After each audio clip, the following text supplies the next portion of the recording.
The other was the regulatory side. States have approved recreational use. Some are still medical use. And you guys operate in 31 states now. What's your view of that? Like, how many states still don't recognize recreational use, and what's that landscape look like? Yeah, we were doing the math the other day. Really, we were trying to determine, all right, because there's always been a running bet in my office, what's going to be the last state in the country to have some form of medical or adult use like legalization. I think my wife bet on Kansas, but they're talking about it right now, and I think I bet on Wyoming. So we'll see. I think we're running neck and neck right now.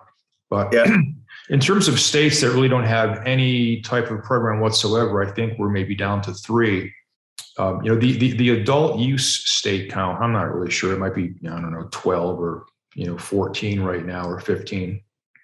But the reality is, let's take states that have adult use programs like New York and New Jersey.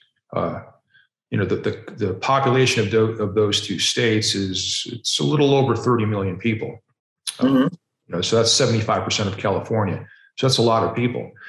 So there's 2 big states with adult use programs, but there's nothing built there yet. I think New Jersey has a total of maybe 7 open dispensaries right now. New York State may have, 30 or 40.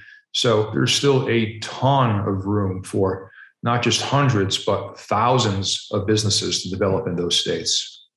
Yeah, so New York, New Jersey are kind of slow to adapt and adopt this, aren't they? And it always takes time. They are slow, but they're really no more slower than other states. One thing to mention or to keep in mind is just because a state passes a law, it might still take a year or more for an application process to roll out, and then an additional year or 2 or 3 for these businesses to build out, to open up, get up and running. So definitely does not happen overnight. Yeah. Interesting. What other states do you think will open here in the near term? Well, I am excited about Kansas, mostly because it is right next door to Colorado. Right. They have nothing right now, not medical, not adult use. It seems like the Democrats and the Republicans in Kansas are almost fighting right now to see who could be first to put forth a winning initiative. And in terms of larger states, let's talk about Texas, right? Certainly one of the most populous states in the union, and all they allow for right now, I think, is CBD.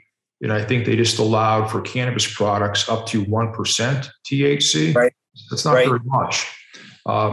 So there's still a lot of places with a lot of upside. Alabama, believe it or not, is going to be putting forth an application this year for medical marijuana grow operations and dispensaries. There won't be that many licenses, but hats off to a state in the deep South for moving that program forward.